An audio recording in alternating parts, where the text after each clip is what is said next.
How you doing, Internet? I'm B-Nuts, and today let's talk about fear, given what's looming not too far from currently as I'm recording. And it's not something easy, like, fearing that some noise is going to come around and interrupt the recording, so you'll have to do a little bit editing. Besides, that's easily fixed. Just edit it out. No, let's talk about something heavy, something big and dark and primeval. Something that strikes at the very nature of who and what we are. The fear of rejection. That's right.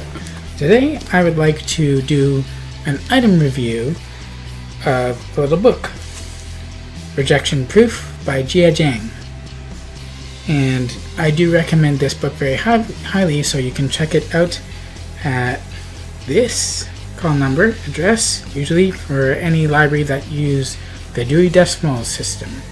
And this book is probably one of the ones that has changed my life and my outlook the most out of anything that I've read so far. And even before you look at this book and picking it up, you can check out his YouTube channel where he has posted all of his rejection attempts. Let's talk about Mr. Jiang first. He was a Chinese immigrant to America who wanted to become an entrepreneur and change the world. However, he encountered some roadblocks almost straight off. One of them was his uncle rejecting his idea of a hybrid skate shoe kind of thing. And one of the reasons why his uncle's rejection of his idea stung so much was because Jia respected his uncle so much, and his uncle loved him like he was his own son. So he expected to get some support for the idea. But the rejection hurt so much that Jia put the blueprint for the skate shoe into a drawer and never looked at it again. And most of the time he came up with any other idea, he would put it in the drawer and never look at it again. So that kind of rejection, it stung quite a bit, and it felt personal. He felt like he couldn't explore the idea anymore, and he became extremely discouraged, even depressed, and he became locked into a workaday job that didn't feel fulfilling at all. But a lot of people go through life working to live, and they don't like what they're doing.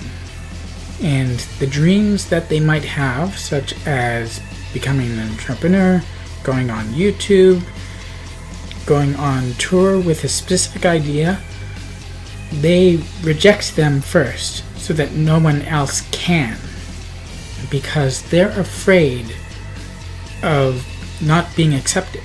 And this is something human, something that we've evolved to so that we can survive as part of a larger group in society, because we need our numbers to do so. We don't have fangs or claws or any kind of armor, and we don't have any weapons other than those we make. We are the weakest animal on Earth. Therefore, we need our strength of numbers in order to survive, and being rejected from the group originally could lead to death very easily. So, fear of rejection is something that became very deeply ingrained in us even to today.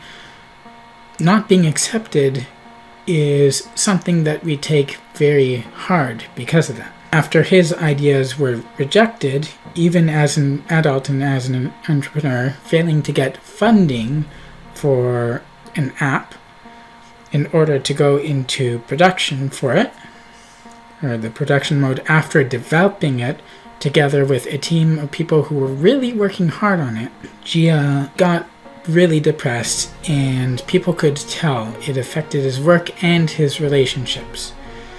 And it was actually his wife who pushed him and encouraged him to quit his job, even though she was pregnant, and for 6 months pursue his dream.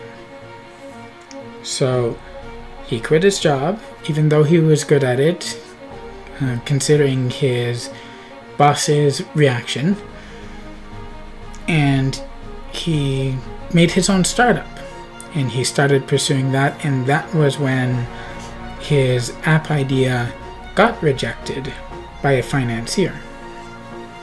He couldn't get financial support, and he got depressed again. And then he heard about rejection therapy. Basically a game where it has cards, different suggestions of things that you can do in order to get rejection, so you can get used to the idea. The gut-wrenching fear and the feeling that might be like being stabbed from after the rejection and recovering from it, so that you can do things again and again and again, get used to the feeling, and stop fearing it so much. Jia went a step further. He embarked on 100 days of rejection, coming up with his own ideas, recording them, and posting them on his blog as well as YouTube, which again, you can check out. As he went along, he found out that he wasn't the only one who was afraid of rejection. There are lots of people out there, maybe you're one of them, who is afraid of doing things because you don't want to be rejected by others. You want to be accepted, and it's a perfectly normal thing. It's perfectly human. So as he went along doing this, he started to discover things that he hadn't noticed before.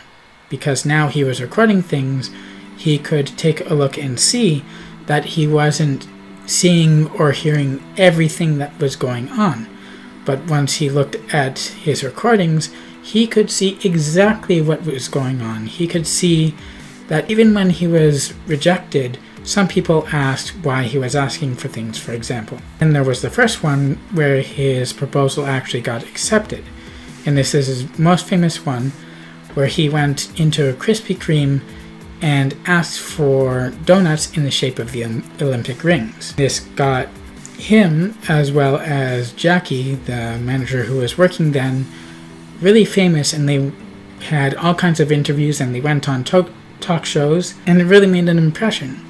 But from that, Jia also learned that sometimes a rejection attempt could result in a yes, depending on the situation and person. This book has a lot of tips on not only how to handle rejection, but how to most likely turn a no into a yes.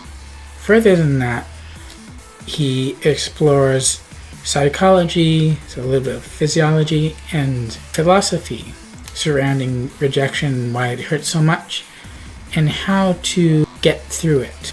And then he goes further with how to give a rejection to others so that they can take it in a positive way and improve from that. And there's a lot in the book about improving, about being better, about motivating yourself and taking power, even from something that may have been as scary as rejection. And in the end, Jia was so much less afraid of rejection that he could basically pursue anything that he wanted and not feel the fear. Because he'd taken the spook right out of it, at least for himself. And through his vlog, and through the talks that he gave, he was able to share his tips with others, which was something that he had a lot of support for, and there are those who are thankful for everything that he shared because he's gotten so much further with sharing his own experiences as well as with his research. All of which, and you can see this isn't a very thick book, just 226 pages, but it's so full of his insights and emotions that it's really hard not to like it and not to be able to adapt its lessons to your own life. So I really would like to share it with you as well. I see a lot of possibilities in it to be able to help you out there, as well as myself, to do things. I've started to try to incorporate some of what Jia says into my own life. For example, since I'm in customer service in a pretty big way, I tried to make the attempt to find yeses, the possibilities, the alternatives when they are possible. Procedure and the rules may say that something absolutely cannot be done. Maybe there's another need or want or an ask that I or one of my colleagues at the library could fulfill for the patrons coming in. I like the feeling of being able to collaborate with others, with those on my team, and with my patrons to find those things. I love to see my patrons leave happy and with a smile, and to give them a positive experience. I like to give people anywhere a positive experience if I can. So the book, Rejection Proof, has really helped me to see that such things could be possible. Whereas before, I just did things according to procedure. I may have tried to stretch things before, but I've never gone so far. And yes, you will occasionally get a no, and you will occasionally have to give a no. But the tips in here will allow you to better handle both situations as the giver and the receiver, so that you don't have to deal with any sort of crippling fear in the end. And in the end, Jia does very well with his 100 days, and he has also chosen to continue vlogging his rejection attempts. And it's important to note at the end that because of his lessons, Jia asks his uncle why he rejected the idea, and he got an answer for that. And then, because of all the support that Jia's wife had given him, he uses the 100th day rejection attempt, not the last attempt because he did decide to continue, to help his wife, to help her fulfill one of her dreams. And it's one of the impactful moments in the book, but it's not the only one, because a lot of people have experienced what Jia and his wife and the other people in the book have, because rejection and fear of rejection are so widespread, and so are the crippling effects that it can have if you allow it to paralyze you. But this gives you some tips to deal with that. I believe they are extremely helpful, so if you can, I do highly recommend getting your hands on this book. Rejection Proof: How I Beat Fear and Became Invincible Through 100 Days of Rejection. Jia Jiang, founder of fearbuster.com, so you can also check out his website. And you can check it out quite literally from your local library, including Vaughan Public Libraries if you're in the area.